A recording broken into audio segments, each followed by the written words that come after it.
चलिए अपने स्टार्ट कर रहे हैं। डायरेक्ट टैक्स का अपना टॉपिक चल रहा था पीजीबीपी, उसके सेक्शंस कंटिन्यू कर लेते हैं। पेज नंबर 114 पे आ जाओ। लास्ट लेक्चर में वो 44 AE वाला सेक्शन अपन ने कंप्लीट किया था।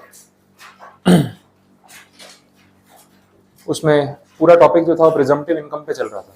44 AA से ब्लॉक स्टार्ट हुआ। AA में हमने देखा कौन से असेसी के लिए अकाउंट्स मेंटेन करना मैंडेटरी है। उसमें कैटेगरीज थी। एक हमने देखा जो स्पेसिफाइड नोटिफाइड प्रोफेशनल्स हैं, जिसमें doctors, company secretaries, film artist और ये इंटीरियर डेकोरेटर्स, आर्किटेक्ट्स, ये सब कवर हो रहे थे। फिर उसमें इंडिविजुअल HUF जो बिजनेस प्रोफेशन में है उनके लिए क्या मैंडेट था, बाकी एंटिटीज के लिए क्या मैंडेट था, वो हमने देखा। 44 AB आया टैक्स ऑडिट वाला। वहाँ बोला था 1 करोड़ से ऊपर अगर आपका टर्नओवर है तो आपके लिए टैक्स ऑडिट करवाना मैंडेटरी है। इसमें आपको एक ऑप्शन दिया था, भाई 95% ट्रांजेक्शन आप नॉन कैश में करो और ऑडिट लिमिट बढ़ा के 10 करोड़ कर देंगे। तो ये हमने कंडीशंस देखी। फिर इसमें जो प्रोफेशन वाले थे उनके लिए लिमिट अलग थी, 1 करोड़ के बदले 50 लाख थी, ये कंडीशन। फिर गए प्रिजम्पटिव इनकम 44 AD, 44 ADA, एक बिजनेस के लिए, एक प्रोफेशन के लिए। स्कीम ये है कि आपका टर्नओवर एक लिमिट तक अगर होगा तो उसमें आपको बेनिफिट ये रहेगा कि ना बुक्स ऑफ अकाउंट्स मेंटेन करने, ना कोई ऑडिट रिपोर्ट सबमिट करनी है। आप डायरेक्टली एक लमसम इनकम अज्यूम कर लो, उस पर टैक्स पे कर दो, बात खत्म। सारे खर्चे सब कुछ उसी में आ गया, अलग से कोई डिडक्शन भी क्लेम करने की जरूरत नहीं। तो टर्नओवर की लिमिट हमने देखी 2 करोड़ रुपए। तो 2 करोड़ रुपीज तक अगर आपका एनुअल टर्नओवर है तो आप 44 AD में अपने बिजनेस में प्रिजम्पटिव इनकम स्कीम में ऑप्शनली जा सकते हो, कोई मैंडेट नहीं। ऑप्शन यूज किया तो इनकम फ्रॉम पीजीबीपी कितने परसेंट मानी जाएगी? 8%। ये जनरल 8% है। 6% वाला रेट स्पेसिफिक है। जितने ट्रांजेक्शन कैश में हुए उस पर 8%, जितने नॉन कैश में हुए उसमें 6%। तो वो आप पार्टली कैलकुलेट कर सकते हो टोटल आपका जो भी ट्रांजेक्शन है उसके हिसाब से। तो ये कंडीशंस हमने देखी। फिर इसमें एक प्रोविजो भी आया था कि अगर ये ट्रांजेक्शन्स में भी अगर 95% वाली हम कंडीशन लगाए कि 5% से कम ट्रांजेक्शन्स कैश में हुए, बाकी नॉन कैश में, तो जो टर्नओवर की लिमिट है वो 2 करोड़ से बढ़ा के उन्होंने 3 करोड़ कर दी। ये अमेंडमेंट वाला पार्ट है, वो बात हो गई थी। दूसरा 44 ADA एग्जैक्टली सेम स्कीम है, लेकिन प्रोफेशनल्स के लिए मॉनेटरी लिमिट बदल जाती है। वहाँ पे टर्नओवर 50 लाख रुपए तक, ठीक है, उससे उसमें ये कंडीशन एप्लीकेबल। और जो आपका रेशियो है प्रिजम्पटिव इनकम का वो कितना? 50%। तो जिनका टर्नओवर 50 लाख रुपए से कम है वो ये क्लेम कर सकते हैं कि भाई 50% आपकी इनकम फ्रॉम पीजीबीपी मान ली जाएगी। मैंने आपको बताया था कि बिजनेस और प्रोफेशन में ये रेशियो इतना अलग क्यों है, बिकॉज बिजनेस में, मैन्युफैक्चरिंग, ट्रेडिंग में मार्जिन उतना ही होता है, इसलिए 8% सही रेट है। प्रोफेशन में मार्जिन ज्यादा होता है क्योंकि आपका रॉ मटेरियल इनपुट नहीं लग रहा है, तो 50% इज अ रेलेवेंट रेशियो, इसलिए उस तरीके से रखा है। इसमें भी टर्नओवर की लिमिट में प्रोविजो आ गया। आपका ट्रांजेक्शन अगर मैक्सिमम नॉन कैश में हो रहा है वही 95% से ज्यादा, तो 50 लाख की जो लिमिट है वो बढ़ के 75 लाख हो जाएगी। वहां तक आप ये सेक्शन यूज कर सकते हो। इन दोनों सेक्शन में हाईलाइट बात वही है कि एक बार इस सेक्शन में आ गए तो 5 ईयर्स तक रहना पड़ेगा। उससे जल्दी बाहर निकल गए तो अगले 5 साल तक वापस नहीं आ सकते। तो ये एनुअली आप ऑप्ट करना, उसको स्विच नहीं कर सकते, वो ध्यान रखना। ये सब बात हुई थी। 44 AE लास्ट में जो मैंने आपको बताया वो ट्रांसपोर्ट बिजनेस के लिए था। ट्रांसपोर्ट बिजनेस के कैश लिमिट भी देखी थी हमने आगे कि भाई 35,000 रुपीज तक का कैश पेमेंट आप इनको कर सकते हो और उसमें आपको एक्सपेंस का डिडक्शन मिल जाता है। बाकी सब जगह 10,000 की लिमिट होती है। और 44 AE में यहाँ पे बोला है कि भाई जो लोग इस बिजनेस में इन्वॉल्व है, जिनके ट्रक्स चल रहे हैं, व्हीकल्स चल रहे हैं, जो कैरेज का काम कर रहे हैं, तो उनको इस सेक्शन में अलाउ किया गया presumptive income up to 10 vehicles पर एनम। अगर आप इतने व्हीकल्स ओन कर रहे हो या इस बिजनेस में यूज कर रहे हो तो फिर आप ये सेक्शन यूज कर सकते हो, अदरवाइज नहीं। एक कंडीशन ये, व्हीकल्स की कैटेगरी 2 पार्ट में बांटी थी, एक हैवी व्हीकल्स, एक अदरवाइज। तो मीडियम और लाइट वाले एक तरफ हो गए। मीडियम और लाइट वाले में उन्होंने बोला एक व्हीकल से एक महीने का 7500 रुपीज आप कमाते हो, ये अजम्पशन हमने ले लिया। अब जितने महीनों तक आपने जितने व्हीकल अपने बिजनेस में यूज किए मल्टीप्लाई करके टोटल कर लेना। अगर हैवी व्हीकल्स हैं तो उसमें या तो ग्रॉस व्हीकल वेट या अनलेडन वेट देखा जाता है। ग्रॉस व्हीकल वेट मतलब व्हीकल का वेट और उसके ऊपर जो लोडिंग कैपेसिटी लीगली अलाउड है उसका वेट का टोटल। अनलेडन वेट का मतलब जितना व्हीकल का वेट है including all the spare parts and fittings जो भी उसके ऊपर नॉर्मली होते हैं वो सब मिला के। ड्राइवर का, अटेंडेंट का वेट उसके अंदर काउंट नहीं करना है, वो एक्सक्लूड रहेगा। हैवी व्हीकल मतलब 12,000 kg से ज्यादा, 12 टन। तो ग्रॉस व्हीकल वेट अगर 12 टन से ज्यादा है तो वो हैवी व्हीकल है, अदरवाइज दूसरी कैटेगरी में जाएगा। तो उसमें हमने देखा 1,000 रुपीज पर टन पर व्हीकल पर मंथ, इतनी आपकी इनकम अज्यूम कर ली जाएगी। अगर आप इसे ज्यादा इनकम दिखा रहे हो कोई कंप्लेंट नहीं है, इससे कम नहीं दिखा सकते अगर आप इस सेक्शन में जा रहे हो तो 44 AD हो, ADA हो या AE, तीनों में सेम बात बोलिए। Minimum 8%, minimum 6%, minimum 50%। यहाँ पे भी जो लिमिट्स है that is minimum. Actual income से कंपेयर करेंगे, किसी ने इसे ज्यादा शो कर रखी है तो डिपार्टमेंट ना थोड़ी बोलेगा, वो तो अच्छी बात है। फिर आप ज़्यादा इनकम शो करके टैक्स पे करो। बट जो सेक्शन में जा रहा है वो तो फिर लमसम ही दिखाएगा, तो वहाँ पे एक्चुअल इससे ज़्यादा हो वो ज़रूरी नहीं है, क्योंकि उसकी कोई नीड नहीं है। नेक्स्ट देखते हैं, अगला जो ब्लॉक है जो कल बाकी रखा था वो असेसमेंट ऑफ नॉन रेसिडेंट्स के लिए है। वैसे तो सिंपल सेक्शन है काफ़ी, 44B वाली पूरी सीरीज है, B double B, BBA, triple B, ये सारे सेक्शन है। यहाँ पे बोला कि जो भी नॉन रेसिडेंट असेसी आपको दिख रहे हैं उनकी इनकम पे एक प्रिजम्पटिव इनकम टैक्स लगा दिया जाएगा, बिकॉज हो सकता है बाद में ये लोग अगले साल इंडिया आए ना मिले, कुछ भी पॉसिबिलिटी, क्योंकि है नॉन रेसिडेंट, आउटसाइडर है। फर्स्ट कैटेगरी देखो, non resident engaged in operation of ship, shipping business है, नॉन रेसिडेंट है, शिप लेके आता है, सामान लोड अनलोड करता है, पैसे लेता है, चला जाता है, अगले साल आएगा नहीं आएगा, यहाँ पे रिटर्न भरेगा, नॉन रेसिडेंट है तो मोस्टली नहीं भरेगा, तो उससे ना आज ही टैक्स वसूल कर लो।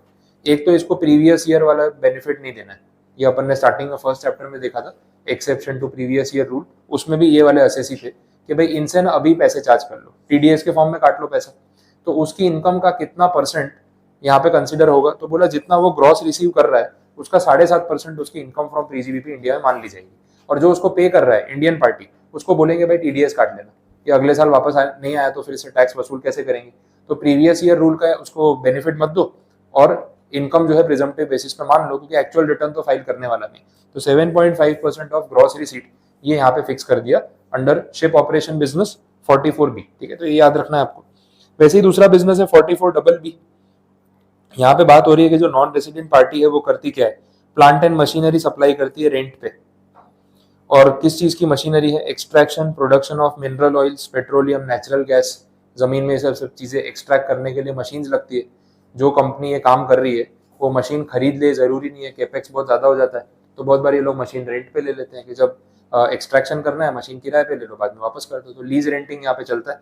तो जो ये मशीन किराए पे दे रहा है अगर वो इंडिया के बाहर का है, नॉन रेसिडेंट है, तो उसकी इनकम यहाँ पे प्रिज्यूम कर ली जाएगी at 10% of gross receipt. Again आपको रेट याद रखना है और कुछ नहीं।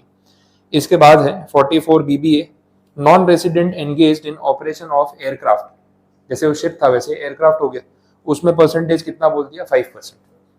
फिर वैसे ही 44BBB है, यहाँ पे फॉरेन कंपनी है जो इंडिया में सिविल कंस्ट्रक्शन का काम कर रही है, कोई बड़े पावर प्रोजेक्ट, टर्न की प्रोजेक्ट बोलते हैं, जैसे मेट्रो या बुलेट ट्रेन का प्रोजेक्ट हो गया, तो उसके कंस्ट्रक्शन का काम ये कंपनी इंडिया में आके कर रही है, हमने आउटसोर्स किया हुआ है, तो वो भी फॉरेन एंटिटी हो गई, उसके लिए सेक्शन है, और उनकी ग्रॉस रिसीट का 10% उनकी इनकम रिज्यूम कर ली जाएगी। तो ये रेट्स आपको सारे बता दिए मैंने। 44BBB जो लास्ट सेक्शन पढ़ा उसके रिगार्डिंग थोड़ा डिटेल में दिया हुआ था, तो एक बार मैंने थियरी ऐड कर ली, देख लेते हैं कोई नए पॉइंट उसमें मिलते हो या कितना रिपीट है। Notwithstanding anything to the contrary contained in the given sections, in case of an assessee being a foreign company engaged in the business of civil construction or the business of erection of plant or machinery or testing or commissioning thereof in connection with a turnkey power project approved by central government in this behalf, यहाँ specific power project बोला हुआ है, तो फिर electricity या उसका जो development है, सेटअप है, उसके रिगार्डिंग हम बोल सकते हैं। पावर जनरेशन के लिए हाइड्रो प्रोजेक्ट हो सकता है, विंडमिल प्रोजेक्ट हो सकता है, सोलर प्रोजेक्ट हो सकता है, वो भी कवर हो सकता है। Approved by central government, a sum equal to 10% of the amount paid or payable whether in or outside India to the said assessee or to any person on his behalf on account of such civil construction, erection, testing or commissioning shall be deemed to be the profits and gains of such business chargeable to tax under the head PGBP। Same बात बोली जो पीछे लिखी थी। Notwithstanding anything contained in subsection 1, an assessee may claim lower profits and gains than the profit and gains specified in the subsection above if he keeps and maintains such books of accounts and other documents as prescribed or required under subsection 2 of 44AA, gets his accounts audited and furnishes a report of such audit as required under 44AB, and thereupon the assessing officer shall proceed to make an assessment of the total income or loss of the assessee under the given section and determine the sum payable by और refundable to the assessee. In short बोल दिया कि जो ऊपर 10% का rate था, अगर आपको एज एन असेसी उससे कम इनकम दिखानी है, दिखाओ, कोई मना नहीं कर रहा, बुक्स ऑफ अकाउंट्स मेंटेन करो, इंडिया में ऑडिट करवा लो, रिटर्न सबमिट कर दो, हम मान लेंगे। तो हो सकता है कि आपको ये ऑप्शन मिल जाए अगर एक्चुअली आप क्लेम करना चाहते हो तो। नया सबसेक्शन ऐड किया, notwithstanding anything contained in subsection 2 of section 32 and subsection 1 of section 72, where an assessee declares profits and gains of business for any previous year in accordance with the provisions of subsection 1, no set-off of unabsorbed depreciation and brought forward loss shall be allowed to the assessee for such previous year। In short आपको बोल दिया कि ये दो चीजें आपको claim करने को नहीं मिलेगी, ना कोई ब्रॉड फॉरवर्ड आपका पुराना कोई लॉस ना ही अनएब्जॉर्ब डेप्रिसिएशन आपको क्लेम करने को नहीं मिलेगा, क्योंकि इस साल का हिसाब है, जो इस साल का है वो क्लेम कर लो, पिछले साल का भूल जाओ, क्योंकि एसएससी का भरोसा नहीं होता कब ये रिटर्न भरेगा कब नहीं भरेगा, तो उसको प्रीवियस ईयर का लॉसेस और डेप्री यहाँ पे कैरी फॉरवर्ड करके सेट ऑफ करना अलाउ नहीं कर सकते। तो ध्यान रखने वाली बात है, स्पेसिफिक क्लैरिफिकेशन है और कुछ नहीं। नेक्स्ट 44DB जो सेक्शन है उसमें कोऑपरेटिव बैंक्स के रीऑर्गेनाइजेशन की बात हो रही है, वो सक्सेसर बैंक प्रीडिसेसर बैंक वाली बात है। छोटा सा पॉइंट है, मैंने आपको ऑलरेडी बताया, ये डेप्रिसिएशन से रिलेटेड बोला हुआ है। कभी भी इस तरीके का कोई सक्सेशन होता है कि बैंक का ओनरशिप चेंज हो गया, एक बैंक किसी और को ट्रांसफर हो गई, प्रीडिसेसर और सक्सेसर वाली सिचुएशन है, तो साल के बीच में ही कभी हुआ होगा। अब जब उस साल रिटर्न भरेंगे ना, तो दो एंटिटीज रिटर्न भरेंगी, एक प्रीडिसेसर एक सक्सेसर। अब ये लोग जो डेप्रिसिएशन और एक्सपेंसेस क्लेम करेंगे वो कैसे करेंगे, रेशियो में करेंगे, और रेशियो कौन सा लेंगे, डे वाइज। जिस दिन कन्वर्जन या ट्रांसफर हो गया उसके पहले तक का डेप्रिसिएशन एंड एवरीथिंग पुरानी एंटिटी को क्लेम करने को मिलेगा और उसके बाद का नई एंटिटी को। तो एक्चुअल में डेट वाइज काउंटिंग होती है, जबकि नॉर्मल डेप्री में रनिंग ईयर में हमने देखा था डे वाइज काउंटिंग नहीं होती, वहां पे अपने ब्लॉक ऑफ असेट करके 180 डेज का क्राइटेरिया लगा देते हैं। बट ये स्पेशल केस हो गया और ये रेगुलर नहीं होने वाला है, तो इसमें आपको एक्चुअल डे वाइज काउंटिंग करना पड़ेगा, because two entities are different, predecessor entity अलग है, सक्सेसर अलग है, तो वहां पे डे वाइज कैलकुलेशन करना पड़ेगा। बस इतना पॉइंट है उसमें। 44 वाली सीरीज तो यहाँ पे एंड हो गई अपनी। अब जो पहले के सेक्शंस बाकी है वो देख लेते हैं। एक 43D एक छोटा सेक्शन है, कुछ खास काम का नहीं है, पेज 109 पे है। उसमें स्पेसिफिक बोला है कि पब्लिक फाइनेंशियल इंस्टीट्यूशंस जो होते हैं, जो लेंडिंग बोरोइंग का काम करते हैं, उनकी जो इनकम जनरेट होती है उनके लिए एक स्पेशल सेक्शन बनाया, उनके लिए एक स्पेशल रेट होता है जिसके ऊपर उनकी इनकम टैक्सेबल हो सकती है। रेट 12% या 12.5% है, मैं एक बार वेरीफाई करके आपको लिखवा दूंगा। बाकी सेक्शन में इससे ज्यादा कुछ खास काम का है नहीं, आप थियरी एक बार उसको रीड आउट करके जाने दोगे तो चलेगा। रेट में चेक कर लूंगा क्योंकि यहाँ मेंशन किया नहीं, 12 या 12.5 दो में से एक रेट है।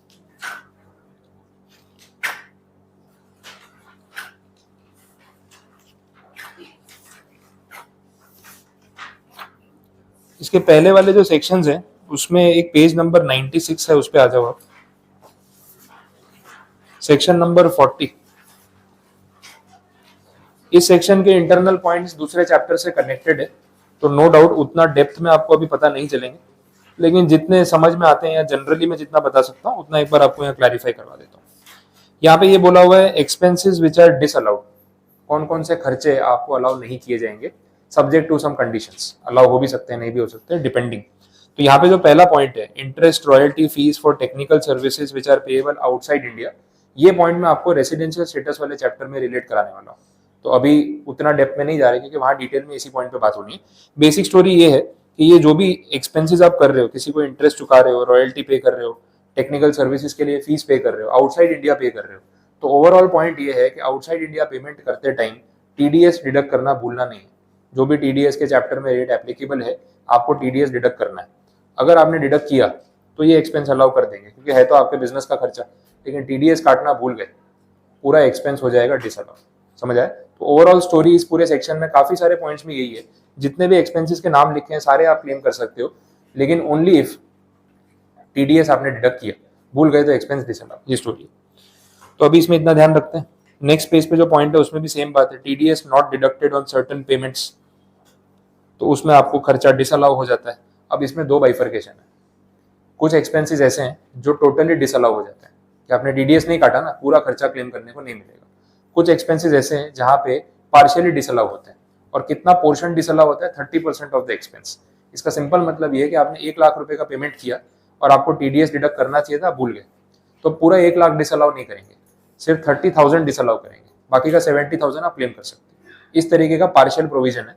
अब ये सारी चीजें कहाँ पे जाके क्लियर होंगी, जब टीडीएस का चैप्टर पढ़ेंगे, क्योंकि टीडीएस में वो बाइफर्केशन किया है सेक्शन 194 में। जब वो सेक्शन पढ़ाऊंगा उसके साथ साथ आपको ये समझ में आएगा कि अच्छा ये सारे एक्सपेंसेस में इतना इतना टीडीएस का रेट होता है और ये इससे लिंक होंगे।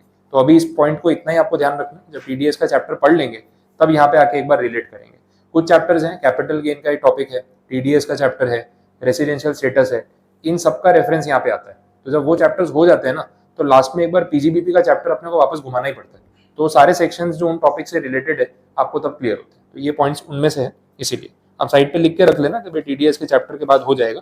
उसके बाद मैं आपको यहाँ से नहीं भी पढ़ाऊंगा ना तो आपको पता होगा, वो प्रॉब्लम नहीं है, बट अपने एंड में एक बार रिलेट कर ही लेंगे। मैं नॉर्मली यही करता हूँ, पीजीबीपी वाला चैप्टर लास्ट में एक बार घुमाते हैं। नेक्स्ट जो पॉइंट है, रेट और टैक्स पेड ऑन प्रॉफिट। अब जो ऑलरेडी आपने टैक्सेस पे कर रखे हैं उसका थोड़ी डिडक्शन मिलेगा। हम यहाँ पे जो भी एक्सपेंस करते हैं वो एक्सपेंसेस का डिडक्शन लेते हैं इसलिए कि टैक्स सेविंग हो जाए। अब डिडक्शन लेने के बाद टैक्स भरा, अब वो टैक्स का डिडक्शन कहाँ लेने जाओगे, वो थोड़ी ना मिलने वाला है। तो अंडरस्टूड सी बात है। इसके बाद जो पॉइंट है वो भी ऐसा ही है जो आपका रेसिडेंशियल स्टेटस में कवर होने वाला है। रॉयल्टी, लाइसेंस फीस, इन सब में भी टीडीएस वाली कंडीशन आ सकती है। और क्या बोला, और कुछ है? अच्छा, इसमें थोड़ा स्टेट गवर्नमेंट वाला एक पॉइंट है, समझ लेते हैं। Amount paid by way of royalty, licence fees, service fees, privilege fees, services charged by state government undertaking to the state government. State government undertaking मतलब सरकारी कंपनी, और स्टेट गवर्नमेंट मतलब जो गवर्नमेंट एंटिटी है मेन वो। बहुत बार government क्या करती है, अपनी भी सब्सिडरीज या स्टेट गवर्नमेंट कंपनीज बना लेती है। फिर वो कंपनी स्टेट गवर्नमेंट को कुछ सर्विसेज देती है, कुछ आईपीआर उनके नाम पे होते हैं, तो उसके अगेंस्ट स्टेट गवर्नमेंट उनको कुछ पेमेंट्स करती है in the name of royalty, licence fees और ये सारी चीजें। बोला ये सब खर्चे जो है ना वो अलाउड नहीं होते। ये तो कैसा है कि भाई खुद ही दो एंटिटी बना दी, एक दूसरे को सर्विस दे रहा है, दूसरा उसको पैसे दे रहा है, फिर एक खर्चा क्लेम कर रहा है।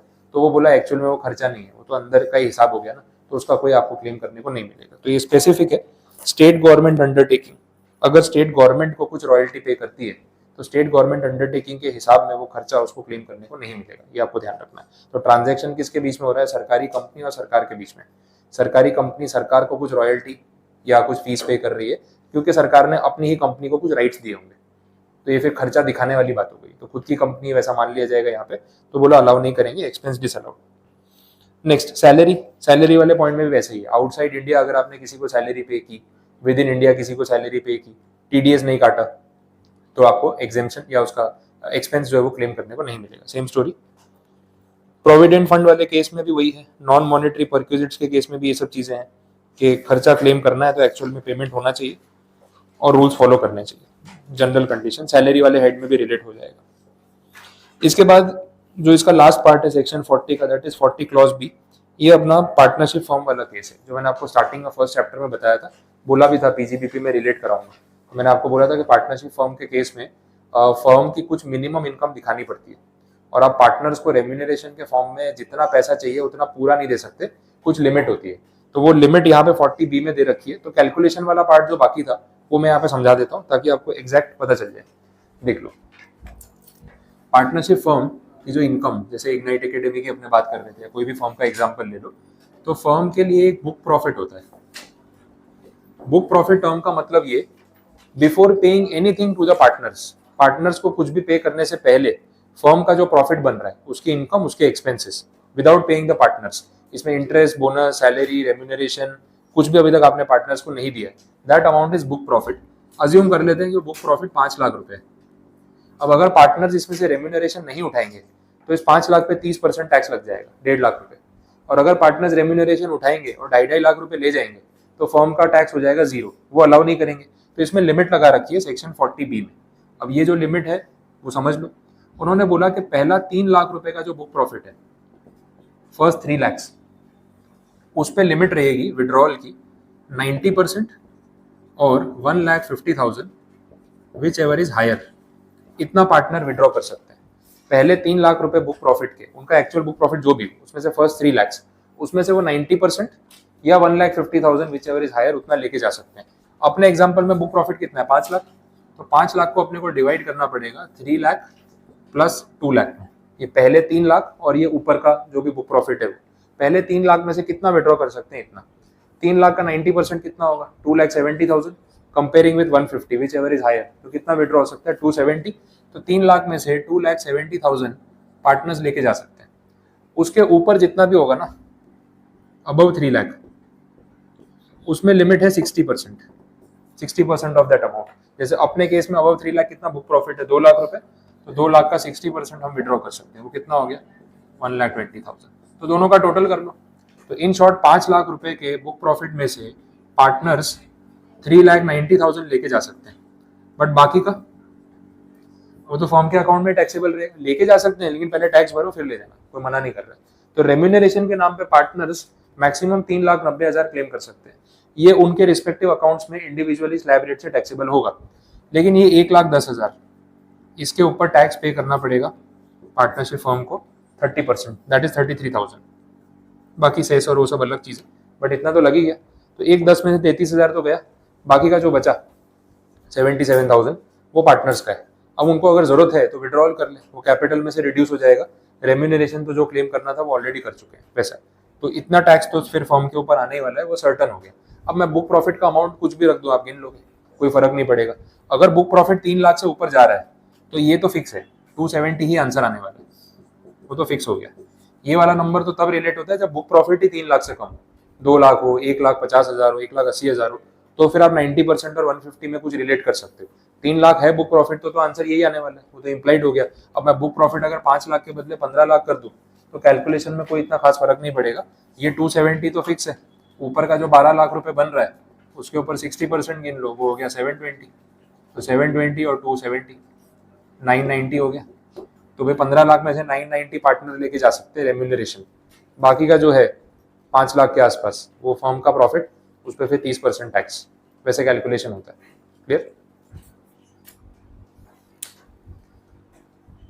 तो ये सब कंडीशंस है 40B में। अब इसमें बोला पार्टनर को आप रेम्यूनरेशन दे रहे हो तो कुछ कंडीशन साथ में रहेंगी, जैसे एक इंटरेस्ट वाली कंडीशन मैंने आपको बताई थी, इंटरेस्ट ऑन कैपिटल।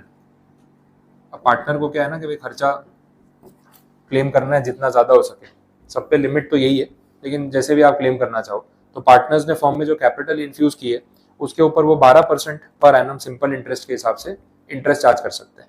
अगर उससे ज्यादा इंटरेस्ट क्लेम किया तो सरप्लस अमाउंट रिवर्स हो जाएगा। आपने 15% चार्ज कर लिया, नहीं चलेगा, वो 3% रिवर्स करना पड़ेगा, 12% आप क्लेम कर सकते हो। ये थियरी में लिखा है। जिस पार्टनर को आप रेम्यूनरेशन के नाम पे पैसा दे रहे हो वो वर्किंग पार्टनर होना चाहिए। डोरमेंट पार्टनर को रेम्यूनरेशन नहीं दे सकते। रेम्यूनरेशन का मतलब ही होता है मेहनत करने के जो पैसे मिलते हैं। डोरमेंट पार्टनर कोई मेहनत नहीं कर रहा है, उसने से अपना नाम दिया हुआ है, कैपिटल लगा दिया है, उसको आप इंटरेस्ट दे दो, कोई फर्क नहीं पड़ेगा, लेकिन रेम्यूनरेशन नहीं दे सकते। ये सब कंडीशन। फिर बोला है कि जो पार्टनरशिप डीड है जिस दिन से वो इफेक्टिव हुई उसके बाद से आप उसको रेम्यूनरेशन दे रहे तो समझ आता है। पार्टनरशिप डीड के इफेक्टिव होने के पहले का जो ड्यूरेशन है उसका रेम्यूनरेशन पार्टनर फर्म से चार्ज नहीं कर सकता। तो ये सब टर्म्स एंड कंडीशंस यहाँ पे थियरी में लिखिए। सब्जेक्टिव पेपर में शॉर्ट नोट बन सकती है। 40B जो पूरा सेक्शन आपको दिख रहा है 98 पेज पे, वो पूरा एक शॉर्ट नोट के फॉर्म में भी आ सकता है।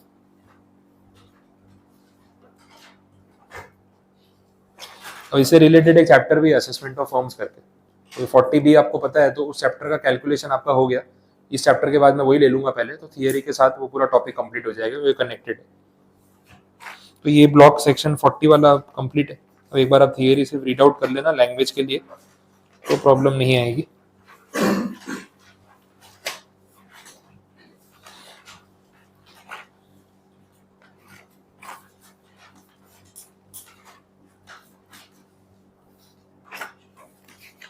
तो छोटे सेक्शंस तो ऑलमोस्ट कवर हो गए हैं। अब बाकी जो बचे हैं ना वो बड़े सेक्शन है, तो आज कोई नया टॉपिक पे स्टार्ट नहीं कर रहा हूँ, वो थोड़ा टाइम भी ले लेगा। तो आज के लिए इतना रखते हैं, बाकी के सेक्शंस फिर अपने कल कंटिन्यू करेंगे।